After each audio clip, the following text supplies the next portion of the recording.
Greetings to another video.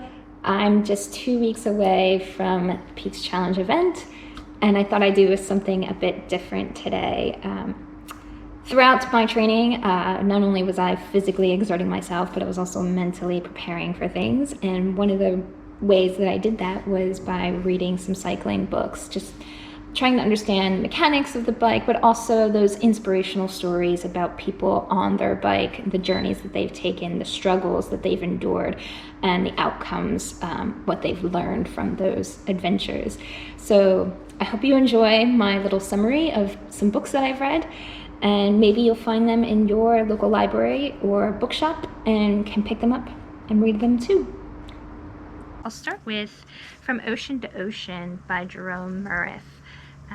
This I actually borrowed from a coworker who lent me this book, and it's actually a book, let me check when this was printed. It's very, very old and very delicate. Yeah, I think it was actually released in 1897.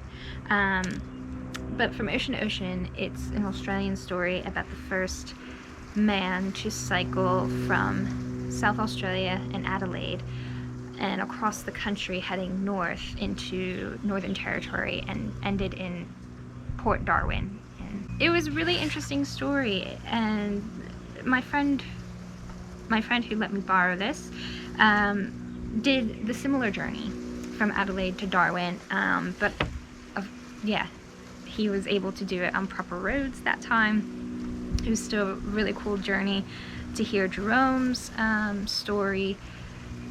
To be the first to do something epic like that, I can just imagine. I don't know. I don't know if I'll do the Adelaide to Darwin anytime soon, perhaps maybe one day, but it was a really good read to do, and I'll just read a section that actually could relate to a lot. So he sets his goal, in the beginning of his story, he's looking for something to do, something to leave his stamp on, he says. And so he goes, of course.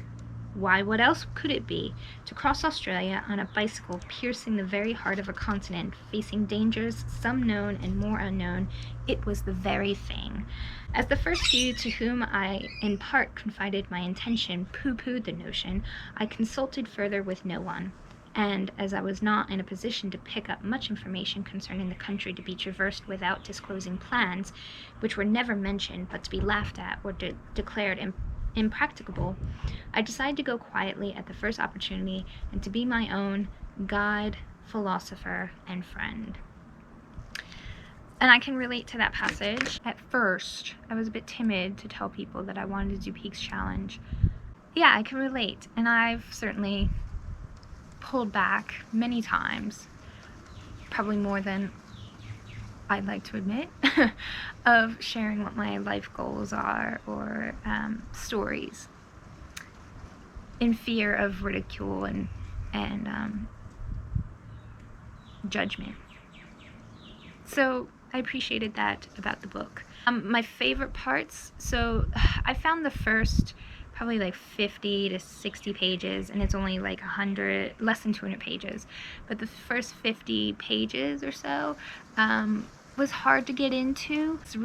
It's particularly his journey starting from Adelaide and going through South Australia. I found that part to be slow moving, but as soon as he crossed that border into Northern Territory, the story started picking up, and he had more interactions with people along the way.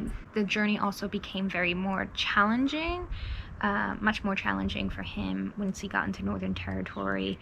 That becomes very arid landscape, desert-like. And yes, the interesting characters he met, there were also really interesting relationships. So Australia has an important history of the Indigenous community, and yes, an important history, I say, as harsh as it is, the relationship between the white settlers and the Indigenous population was not positive at all. He received a lot of help along the way, and he writes very beautifully about that, how grateful he was for the moments when, in desperation, he finally gets to those checkpoints, what he calls those checkpoints, the creeks, where he can get water, and people are welcoming and made him lots of good food, heaps of food, and he would gorge on the food because there were times where he didn't eat for 3 days. And I quite enjoy history stories like that. So moving on, the other one that I read is Juliana Buring's This Road I Ride.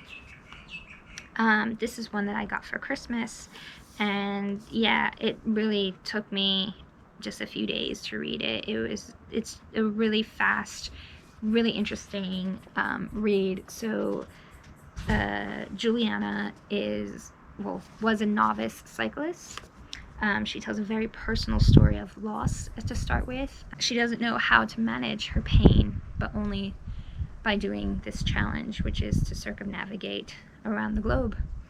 And she discovers that she is as the first woman to circumnavigate the globe. So she decides to do it. And what I found really interesting was,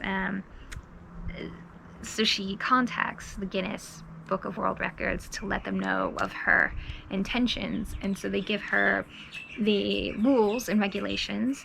And they were a set rules that, there have been several men who have done the circumnavigation and have been recorded. And a week before she starts her journey, the people at the Guinness Book of World Records reach out to her and say, oh, by the way, we've decided to change the rules, so you're gonna have to do this even faster than you were expecting to. Whereas before, the men, if they were stuck, for example, if you got to California, there's obviously ocean to the next part of land, whether you're in Asia or in Australia or something, or New Zealand. They would stop the clock when they got on the plane for a man and start the clock again when he landed and started cycling again. Well, Juliana didn't have that luxury. She had to continue the clock even if she boarded a plane or a ship or something like that to cross water. Funny how they make things a bit more challenging for women. But regardless, I wanted to read a section that really hit home to me, and I'll start with this. We part knowing we will never see each other again, but glad we met for lunch. It is one of those unplanned moments that you sometimes get on a journey, when a memory you will never forget is created like a photograph or a postcard. They were on a family day out together, yet for an hour they invited me, a complete stranger, into their world. Revolving day by day within our tiny individual worlds, it is easy to get an inflated sense of self and see the world from an egocentric perspective. Being the outsider in other people's worlds makes me realize what an insignificant cog I am in this larger machine called humanity. The more you travel, the smaller the world becomes. And at the same time, you and the things you thought were important shrink too. And she talks about the moments when finally it hits her that she's been on the road on a bike in countries that she's never been to before. And yes, when she gets into Asia, she talks about moments as what it's like to be a female cyclist.